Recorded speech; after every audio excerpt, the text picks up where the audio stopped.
Late हो गए हैं, तो इंशाल्लाह अभी हम स्टार्ट करते हैं। तो यस्टरडे हमने जो डिस्कस किया था वो हम लिपोसोम्स डिस्कस कर रहे थे। लिपोसोम में हमने जो डिस्कस किया था वो फिज़िकल करेक्टराइजेशन थी। फिज़िकल करेक्टराइजेशन में हमने 3 टेस्ट प्राइमरीली डिस्कस किए थे।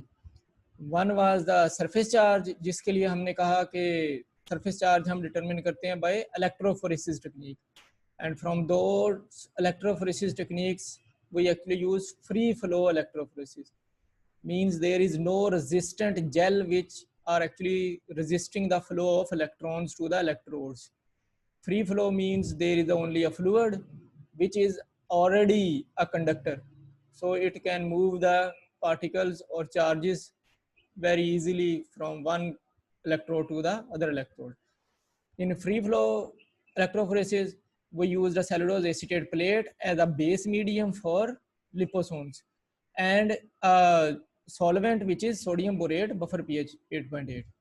We maintained the temperature at 4 degrees centigrade and we applied the liposomal preparation on the plate containing the sodium borate buffer and started the electrophoresis. The plate was then dried and the liposomes were collected at the negative electrode, at the positive electrode, because of the charge on the phospholipids as a negative. That elution was actually with color elution due to the presence of molybdenum on the electrode. The deeper the color, higher the charge. The greater the area of the color, higher is the charge. So we can find how much phospholipids have been actually reached to the electrode due to its color presence. तो वो हम फिर surface charge इस mobility से कितनी जल्दी, वो भी उससे पता लग जाता है चार्ज कब अपीयर हुआ था फर्स्ट, फिर उसके बाद दूसरा कब है, तीसरा कब है, ये उसकी मोबिलिटी भी बता देते हैं। इससे हम उसका चार्ज, टोटल चार्ज फाइंड कर लेते हैं। दूसरा मेथड जो था हमारा वो परसेंट कैप्चर या हम कहते हैं इंट्रैपमेंट एफिशिएंसी, जिसके हमने 2 मेथड डिस्कस किए। एक मेथड को हम कॉलम क्रोमेटोग्राफी कहते हैं, मिनी कॉलम क्रोमेटोग्राफी कहते हैं, और दूसरे को हम कहते हैं प्रोटामिन एग्रीगेशन मेथड। ये एक फ्लो चार्ट डायग्राम थी जो हमने डिस्कस की। कॉलम क्रोमेटोग्राफी में हमने एक सिरिंज के अंदर एक हाइड्रेटेड जेल फिल कर ली है, उसको हमने सेंट्रीफ्यूज करके उसमें से वाटर निकाल दिया। वो वाटर हमने डिस्कार्ड कर दिया तो ये जेल ड्राई हो जाएगी। ड्राइड जेल में हमने लिपोसोमल प्रिपरेशन ऐड की। वो जो जेल है वो होल्ड कर लेगी फास्फोलिपिड कोलेस्ट्रॉल्स को, और बाकी जो ड्रग है या लिक्विड पार्ट है वो यहाँ से नीचे आ जाता है। उसको हम दोबारा से सेंट्रीफ्यूज करेंगे तो वो वहाँ से नीचे आ जाएगा, जिसको फिर हम एनालाइज कर सकते हैं। इसी तरह से प्रोटामिन एग्रीगेशन में हमने कहा लिपोसोम्स के अंदर हमने प्रोटामिन डाला है 10 मिलीग्राम पर ml के हिसाब से, तो उसने एग्रीगेशन काज करा दी। उसने प्रोटामिन ने जो किया है वो प्रोटामिन ने उसके साथ लिपोसोम्स की फास्फोलिपिड के साथ एक्चुअली इंटरेक्ट किया, तो उसने एग्रीगेशन काज करा दी। उसको हमने जब सेंट्रीफ्यूज किया तो वो नीचे बैठ गया और ऊपर फ्लूइड आ गया। अगर हाइड्रोफिलिक ड्रग है तो इस फ्लूइड में आ जाती है, नहीं तो वो इस लिपोफिलिक ड्रग इसके अंदर आ जाती है। तो इसको हम दोबारा से इस मिनी कॉलम क्रोमेटोग्राफी के अंदर मूव कर देते हैं। अच्छा, आज का हमारा जो फिर टॉपिक है वो उसकी केमिकल करेक्टराइजेशन है। 3 तरह की करेक्टराइजेशन मैंने आपको कहा था कि एक है फिजिकल करेक्टराइजेशन, दूसरी है केमिकल करेक्टराइजेशन, और थर्ड वन जो है वो बायोलॉजिकल। तो आज जरा छोटा सा लेक्चर है एक केमिकल करेक्टराइजेशन का, फिर आगे हमारी फिजिकल करेक्टराइजेशन का, और थोड़ी सी हमने एप्लीकेशंस मार्केटेड वो भी कॉमनली वो ही देखनी है। केमिकल करेक्टराइजेशन में हमने क्योंकि फाइंड करना होता है केमिकल कंपाउंड्स कौन कौन से हैं और उनकी कितनी कितनी क्वांटिटी है, तो उसमें एक केमिकल कंपाउंड जो हम फास्फोलिपिड्स यूज़ करते हैं for the preparation of liposomes, दूसरा हम कोलेस्ट्रॉल यूज़ करते हैं for the preparation of liposomes. तो हमने फास्फोलिपिड की क्वांटिटी डिटरमिन करनी होती है। वो क्वांटिटेटिव भी हो सकती है और क्वालिटेटिव भी हो सकती है। यानी कि हम क्वांटिटेटिव डिटरमिनेशन करें फास्फोलिपिड की, उसके 2 मेथड होते हैं। एक बार्लेट एसे कहलाता है और एक स्टीवर्ट एसे कहलाता है। हम बार्लेट एसे डिस्कस करेंगे। दूसरा फास्फोलिपिड का हाइड्रोलिसिस भी किया जा सकता है, तो वो क्वालिटेटिव एनालिसिस है। फास्फोलिपिड की ऑक्सीडेशन भी की जा सकती है, तो अगर वो ऑक्सीडाइज हो जाता है तो वो भी क्वालिटेटिव एनालिसिस है। इसी तरह कोलेस्ट्रॉल का क्वांटिटेटिव एनालिसिस किया जाता है। कोलेस्ट्रॉल का भी एनालिसिस किया जाता है, वो भी हम क्वांटिटेटिव एनालिसिस करते हैं, बल्कि क्वालिटेटिव ज़्यादा प्रेफरेबल होता है कि प्रेजेंस ऑफ कोलेस्ट्रॉल फाइंड किया जाए। तो 4 मेथड हैं हमारे केमिकल कैरेक्टराइजेशन के। Number 1 quantitative determination of phospholipids, number 2 phospholipid hydrolysis, number 3 phospholipid oxidation, and number 4 cholesterol analysis. Starting with the first one जो कि phospholipid quantitative determination of phospholipid कहलाते हैं। तो इसमें से एक ऐसे टेक्निक आपसे शेयर की जाएगी, ये बार्लेट ऐसे कहलाता है। बार्टलेट ऐसे एक्चुअली लिखा जाता है, लेकिन बार्लेट ऐसे इसको बोला जाता है। तो इसमें हम सबसे पहले क्या करते हैं, हम फास्फोलिपिड क्योंकि हाइड्रोलाइजेबल होते हैं, इनमें जब हम वाटर को ऐड करते हैं, उसकी कुछ टेम्परेचर और पीएच हम मेंटेन कर दें तो फास्फोलिपिड हाइड्रोलाइज हो जाते हैं। तो जब हम अगर उसमें वाटर ऐड कर दें और उसका temperature condition, reaction condition maintain कर दें, पीएच मेंटेन कर दें, तो फास्फोलिपिड का हाइड्रोलिसिस पॉसिबल होता है। तो वो फास्फोरस ग्रुप जो है वो हाइड्रोलाइज होकर उतर जाता है और कुछ ऑर्गेनिक कंपाउंड जो हैं वो उसमें से उतर जाते हैं, इनऑर्गेनिक उतर जाते हैं और ऑर्गेनिक जो है वो आपस में कंबाइन हो जाते हैं। तो फास्फेट ग्रुप सेपरेट होके इनऑर्गेनिक फॉस्फेट बनाते हैं, यानी कि फॉस्फेट अब वाटर के साथ एक्चुअली रिएक्ट करता है, तो फास्फेट जो है वो OH के साथ ज़्यादातर रिएक्ट करता है, तो ये इनऑर्गेनिक फॉस्फेट बन जाते हैं। यानी कि फॉस्फेट उससे उतरता है फास्फोलिपिड से, और फास्फेट वाटर के साथ रिएक्ट करके इनऑर्गेनिक फॉस्फेट बना देता है। अब जब ये हाइड्रोलिसिस सिर्फ और सिर्फ फास्फोलिपिड फास्फोरस अगर होगा तो हाइड्रोलिसिस पॉसिबल है। अगर अकेला फास्फोलिपिड है, उसके अंदर फास्फोरस ग्रुप और कोलिन ग्रुप का लिंकेज नहीं है, तो उसका हाइड्रोलिसिस पॉसिबल नहीं होगा। फास्फोरस लिंकेज एग्जिस्ट करेगी between a phospholipid and a choline group, तो वो हाइड्रोलाइजेबल भी है। तो यहाँ से एक फर्स्ट स्टेप से हमने वो आइडेंटिफाई किया कि ये फास्फोटाइडल कोलिन या फास्फोटाइडल इथेनोलामीन या फिर हमारा कोई सिंथेटिक कंपाउंड जिसमें हमने डायोलाइल फास्फोटाइडल कोलिन या डायोस्टीरॉयल फास्फोटाइडल कोलिन, वो वाले कंपाउंड यूज किए थे, उनका ग्रुप एग्जिस्ट अगर करता होगा क्योंकि हमने उससे लिपोसोम बनाए हुए हैं, तो वो हाइड्रोलिसिस के प्रोसेस में प्रोसीड करेगा, तो वो हाइड्रोलाइज होगा। तो हाइड्रोलाइज होकर उसमें से फास्फोरस जो है वो इनऑर्गेनिक फॉस्फेट बना देगा। तो फास्फोलिपिड फास्फोरस का हाइड्रोलिसिस किया to attain inorganic phosphate, and now this inorganic phosphate is actually reactive with ammonium compounds, and if we are using an ammonium compound which can also produce a color, कोई एक colour दे सकता है, तो वो हम colour वाला compound ज़्यादा preferably use करते हैं ताकि हम कलर की इंटेंसिटी से फाइंड कर लें कि कितनी इंटेंसिटी कलर की डेवलप होती है, उससे हम फाइंड कर लें कि कितना फास्फोरस एक्चुअली एग्जिस्ट करता है इस प्रिपरेशन में। तो वो फास्फोरस जो है वो डायरेक्ट एस्टिमेशन, क्योंकि एक फास्फोटाइडल कोलिन के ग्रुप में एक फास्फोरस होगा, तो वो जितने फास्फोरस आइडेंटिफाई होंगे उतने ही फास्फोटाइडल कोलिन के ग्रुप होंगे, तो वो क्वांटिटेटिवली हमें सारा बता देगा। अगर हम वो कलर एस्टिमेशन है, तो मोलिब्डेट कंपाउंड जो है अमोनियम क्यों करेक्ट कर सकता है इनऑर्गेनिक फास्फेट के साथ, तो अमोनियम मोलिब्डेट हमने एक कंपाउंड ले लिया, ये कलर भी प्रोड्यूस कर सकता है। तो फास्फेट जो है वो ग्रुप वो मोलिब्डेट के साथ मिल जाएगा, तो फास्फो मोलिब्डिक एसिड बन जाएगा और अमोनियम हाइड्रोक्साइड बन जाएगा, क्योंकि इधर हाइड्रोक्सिल ग्रुप लगे हुए थे जो कि इनऑर्गेनिक फास्फेट बन गया था, तो अमोनियम हाइड्रोक्साइड बन जाएगा इसमें और फॉस्फो मोलिब्डिक एसिड बन जाएगा। ये फास्फेट का मोलिब्डेट के साथ, अमोनियम मोलिब्डेट के साथ रिएक्शन है जो कि फास्फो मोलिब्डिक एसिड बन जाएगा। ये जो मोलिब्डिक फास्फोमोलिब्डिक एसिड है ये एक्चुअली कलर प्रोड्यूसिंग है। ये कलर विजिबल होगा जब हम कोई इंडिकेटर डालेंगे, एसिडिक कोई इंडिकेटर डालेंगे। तो हमने अमाइनो नेफ्थाइल सल्फोनिक एसिड एक एसिडिक इंडिकेटर ऐड की है। ये इंडिकेटर जब डालते हैं तो ये मोलिब्डिक एसिड अपना कलर शो करना शुरू करता है।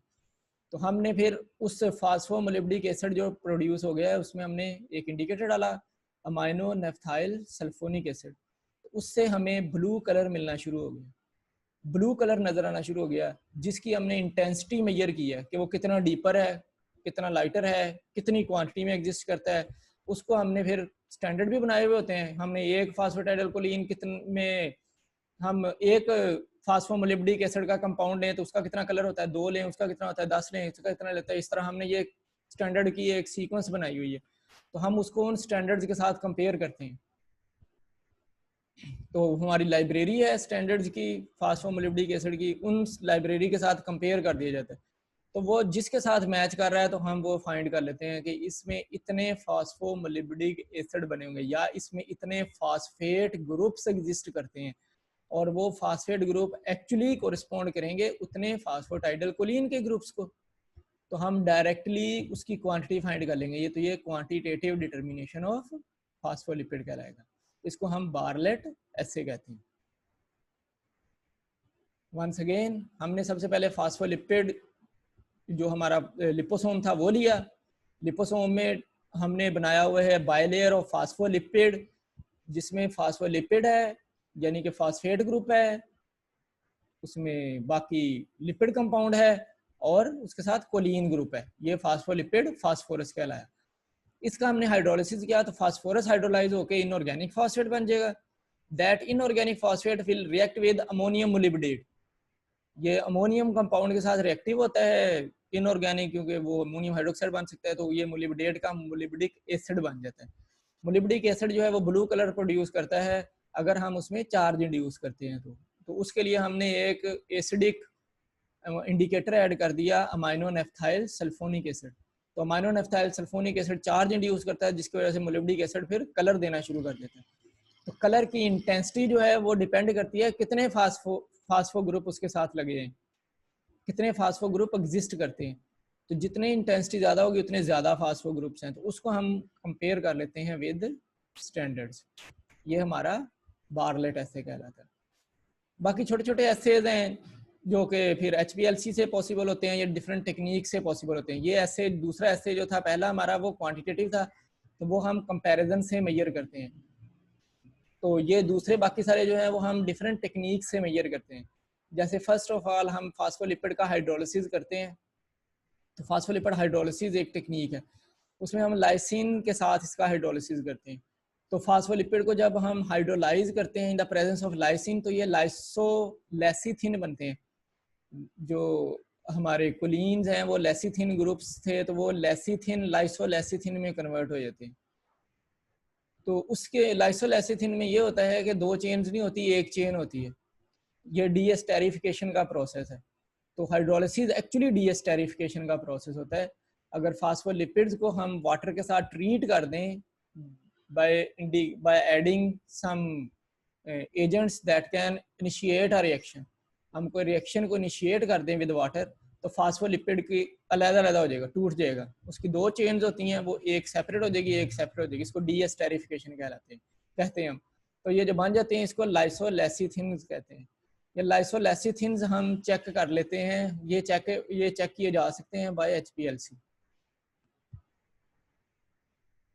तो हम HPLC से इसको चेक कर लेते हैं। दूसरा मेथड है फास्फोलिपिड ऑक्सीडेशन। उसमें हम इसको ऑक्सीडाइज कर देते हैं, हम फ्री रेडिकल ऑक्सीडाइज करते हैं।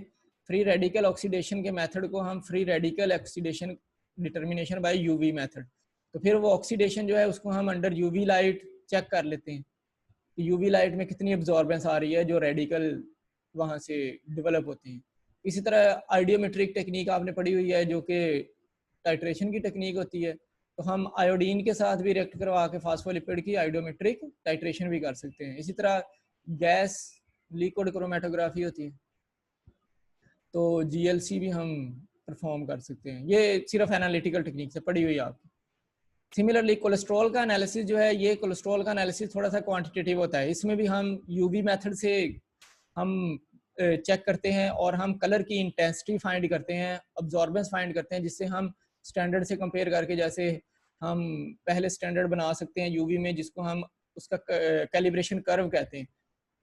तो हम अगर स्टैंडर्ड क्वांटिटी लेके उसका अब्जॉर्बेंस फाइंड कर लें, तो वो अब्जॉर्बेंस को हम फिर इस अब्जॉर्बेंस के साथ कंपेयर कर सकते हैं।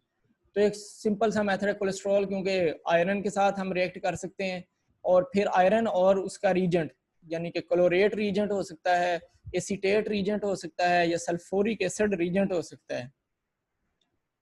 तो हमने कोलेस्ट्रॉल को आयरन के साथ एक्चुअली रिएक्ट कराना है। कोलेस्ट्रॉल एनालिसिस में आयरन के साथ हम रिएक्ट कराएंगे in the presence of a reagent. ये रीजेंट जो है आयरन और कोलेस्ट्रॉल का जो कॉम्बिनेशन बनेगा उसको कलर दे सकता है, कलर प्रोड्यूस कर सकता है। तो कह लें कि ये रीजेंट जिसको हम कहते हैं ये इंडिकेटर होता है। तो हमने कोलेस्ट्रॉल के साथ आयरन को ऐड किया और हमने एक रीजेंट जो फेरिक परक्लोरेट हो सकता है, इथाइल एसीटेट हो सकता है या सल्फ्यूरिक एसिड हो सकता है। इनमें से कोई एक रीजेंट या ये दो रीजेंट या ये तीनों रीजेंट, कोई भी रीजेंट हम डिपेंडिंग अपॉन आवर कंडीशन हम यूज कर सकते हैं। तो वो पर्पल कलर का आयरन के साथ मिक्स करके तो पर्पल कलर डेवलप कर लेगा कोलेस्ट्रॉल। वो पर्पल कलर को हम 610, 600, 580 से 610 या 620 नैनोमीटर की वेवलेंथ तक चेक कर सकते हैं, जो कि अब्जॉर्प्शन मैक्सिमम एक्चुअली 610 पे देता है, इसलिए मैंने ये 610 नैनोमीटर यहाँ पे लिखा है। तो इस तरह से जितनी अब्जॉर्बेंस है उसको हम फिर उसके स्टैंडर्ड कर्व से कंपेयर करके उसका क्वांटिटेटिव एनालिसिस कर सकते हैं। अच्छा, तीसरा मेथड जो करेक्टराइजेशन होती है वो बायोलॉजिकल कहलाती है। तो ये भी आपने इंडस्ट्रियल में ज़्यादातर डिस्कस कर ली होगी। बायोलॉजिकल में एक स्टेरिलिटी टेस्ट कहलाता है, क्योंकि ये पेरेंटल प्रिपरेशन है तो पेरेंटल में स्टेरिलिटी टेस्ट करना ज़रूरी होता है। दूसरा पायरोजेनिसिटी करनी होती है और तीसरा टॉक्सिसिटी टेस्ट करना होता है।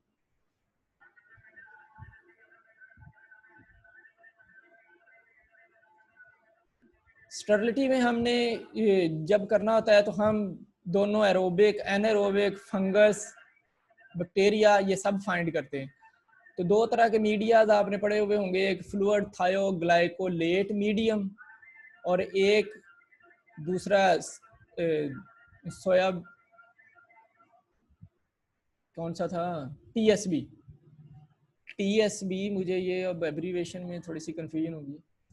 थायो, अच्छा ये बाद में टीएसबी मीडियम वो एक्चुअली फंगस के लिए होता है और फ्लूइड थायोग्लाइकोलेट जो होता है वो बैक्टीरिया के लिए होता है। तो हम एक्चुअली इस प्रिपरेशन को एक वॉल्यूम लेके वो ऐड कर देते हैं फ्लूइड थायोग्लाइकोलेट में भी और टीएसबी में भी, और टीएसबी को हम स्टोर करते हैं 22 डिग्री सेंटीग्रेड पे और फ्लूइड थायोग्लाइकोलेट एफटीएच को हम करते हैं, एफटीजी को एक्चुअली हम करते हैं एट 33 डिग्री सेंटीग्रेड। वो फिर हम 7 डेज तक उसको इनक्यूबेट रखते हैं, 7 to 14 डेज तक। तो फ्रॉम 7 डेज हम उसको चेक करना शुरू करते हैं टिल 14th डे। अगर उसमें कोई ग्रोथ शो हो रही है तो वो स्टीराइल नहीं कहलाएगी, अगर नहीं हो रही तो वो स्टीराइल कहलाएगी।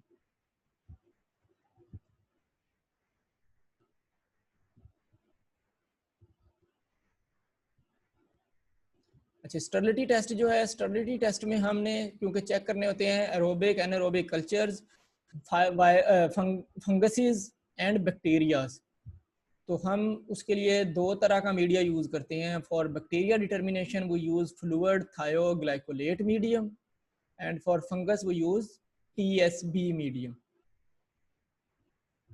सोयाबीन ब्रोथ कुछ इस तरह का उसका नाम है, टीएसबी का जेन से निकला हुआ।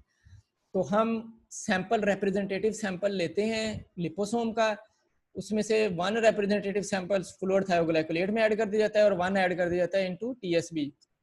जो फ्लूइड थायोग्लाइकोलेट है इसको 33 डिग्री सेंटीग्रेड पे इंक्यूबेट कर दिया जाता है फॉर 7 to 14 डेज, और जो टीएसबी है इसको इंक्यूबेट कर दिया जाता है इन 22 degree centigrade for 7 to 14 days. हाँ जी, ट्रिप्टिक साइब्रो, जुलेखा ने सही बताया, जुलेखा का स्टार हो गया।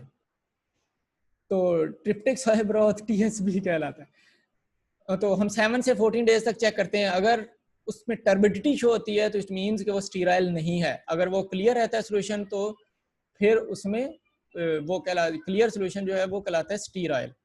इस तरह पायरोजेनिसिटी होती है तो हम पायरोजन फाइंड करते हैं कि उसमें पायरोजन हम कहते हैं जो फीवर प्रोड्यूसिंग सब्सटेंसेस होते हैं, एक्चुअली ये एंडोटॉक्सिन्स होते हैं। स्पेसिफिक क्वांटिटी ऑफ एंडोटॉक्सिन जो है ऑलमोस्ट 25 यूनिट्स, एंडोटॉक्सिन यूनिट्स जो होती है वो एक मिनिमम लिमिट होती है 15 to 25।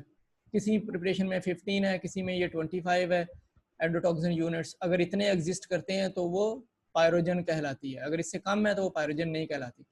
तो पायरोजेनिसिटी चेक करने के लिए अगर सिंपल वाटर की करनी है तो वो LAL टेस्ट से की जाती है, लेमुलस अमीबोसाइड लाइसेट। ये लाइसेट होता है, इसमें हम वाटर डालते हैं, फिर कलर प्रोड्यूस होता है, कलर को हम कंपेयर करते हैं। दूसरा पायरोजेनिक टेस्ट जो होता है वो एनिमल्स में भी किया जाता है। एनिमल्स को हम प्रिपरेशन लगाते हैं और फिर हम उनको ऑब्जर्व करते हैं। जैसे हम रैबिट्स को अगर लगा दें एक रिप्रेजेंटेटिव सैंपल, तो रैबिट को फिर हम चेक करते हैं, टेम्परेचर चेक किया जाता है उसका कि टेम्परेचर चेंज हुआ है या नहीं, क्योंकि पायरोजन ने टेम्परेचर काज करना है। तो टेम्परेचर अगर वो स्टेबल रहता है तो हमारी प्रोडक्ट पायरोजेनिक नहीं है। अगर टेम्परेचर उसका चेंज हो जाता है 2 डिग्री सेंटीग्रेड तक, तो फिर वो पायरोजेनिक कहलाती है। इसी तरह से एनिमल टॉक्सिटी है, ये माइस में की जाती है तो हम, या रैट्स में की जाती है। हम एक रिप्रेजेंटेटिव सैंपल जो है वो रैट्स में एडमिनिस्टर कर देते हैं, तो फिर हम उसका सर्वाइवल देखते हैं। यानी कि हमने उसको एडमिनिस्टर कर दिया, उसके बाद हमने उसको देखना है फॉर आवर्स हो सकता है, फॉर डेज हो सकता है, या फॉर वीक हो सकता है। कि वो एक, हमने उसको 6 घंटे के लिए रखा तो 6 आवर्स में कितनों की डेथ हुई है और कितने बच गए हैं। तो वो अगर हमने 10 के ऊपर टेस्ट, 20 के ऊपर टेस्ट लगाया है तो एक डाई कर सकता है, 19 जो है वो हेल्दी रहने चाहिए। 10 पे लगाया है तो 10 के 10 लाइव रहने चाहिए। इस तरह का एनिमल टॉक्सिटी टेस्ट होता है। तो डेथ रेट हम एक्चुअली फाइंड करते हैं, या सर्वाइवल रेट इसको कहते हैं। दूसरा, हम इसको किसी प्लेट के ऊपर भी लगा सकते हैं, तो हम हिस्टोलॉजी या पैथोलॉजी मेजर कर सकते हैं। उस सेल्स की सेल लाइन के ऊपर हम लगा दें सैंपल, तो सेल लाइन में सेल की डेथ जो है वो टॉक्सिटी बताती है, या सेल की मॉडिफिकेशन जो है वो उसकी टॉक्सिटी कहलाती है। तो ये 3 टेस्ट हैं जो कि बायोलॉजिकल कैरेक्टराइजेशन के होते हैं। अच्छा, ये कुछ फिर लास्टली एट द एंड आपसे शेयर करनी है कुछ प्रोडक्ट्स जो कि मार्केट में अवेलेबल हैं, और वो थेराप्यूटिक एप्लीकेशन ऑफ लिपोसोम्स के लिए। तो एक्चुअली अभी हम बना तो रहे हैं बहुत सारी और में भी लिपोसोम्स को, लेकिन लिपोसोम्स को अब जरा छोड़ दिया गया है, नायोसोम्स के ऊपर ज्यादा फोकस है। तो ये मार्केटेड प्रिपरेशन है। तो इसमें ओरल की आप देखें, ओरल डिलीवरी की भी एग्जिस्ट करती हैं, ऑकुलर डिलीवरी भी है, इस तरह पल्मोनरी डिलीवरी भी एग्जिस्ट करती है, फिर ट्रांसडर्मल भी हमने प्रिपरेशंस बनाई हुई हैं, और ऑकुलर और ट्रांसडर्मल इस तरह से। तो कुछ ड्रग्स हैं, जैसे इंसुलिन एग्जिस्ट करती है, हमने इंसुलिन लिपोसोम्स में ओरल भी दी है, ऑकुलर भी है, पल्मोनरी भी है, और ट्रांसडर्मल भी है, तो डायबिटीज में देने के लिए। तो ये फर्स्ट सक्सेस थी इंसुलिन को ओरल एडमिनिस्टर करने की। तो ओरली ये लिपोसोम्स जो है वो लार्ज इंटेस्टाइन में जाके फिर अब्जॉर्ब होते हैं, और वहां से फिर इंसुलिन जो है वो सिक्रीट होती है। अच्छा, इसी तरह ये कीटोप्रूफन है जिसको हमने ऑकुलर डिलीवरी में दिया है। ये कुछ और ड्रग्स हैं, ये पल्मोनरी के लिए हमने टोब्रामाइसिन, साल्बुटामोल और साइटेराबिन, ये पल्मोनरी में आते हैं, इनको हमने पल्मोनरी डिलीवरी दी हुई है। तो ये डिफरेंट डिजीजेज हैं। आपको ये टेबल इसलिए बना के दिया है कि थोड़ा सा एक दफ़ा विजुलाइज करें। ये कोई पेपर का पार्ट नहीं है, सिर्फ आपकी अंडरस्टैंडिंग के लिए, ये पेपर में नहीं ऐसा आएगा कुछ भी। ड्रग्स देखें जो कि एक्चुअली अवेलेबल हैं in the form of dosages forms, देखें वो किस किस कैटेगरी में यूज़ हो रही हैं, और फिर वो टारगेटेड डिजीज़ क्या है, यानी कि उनका मैकेनिज्म क्या है, और फिर टारगेटेड डिजीज़ किसको टारगेट करती है।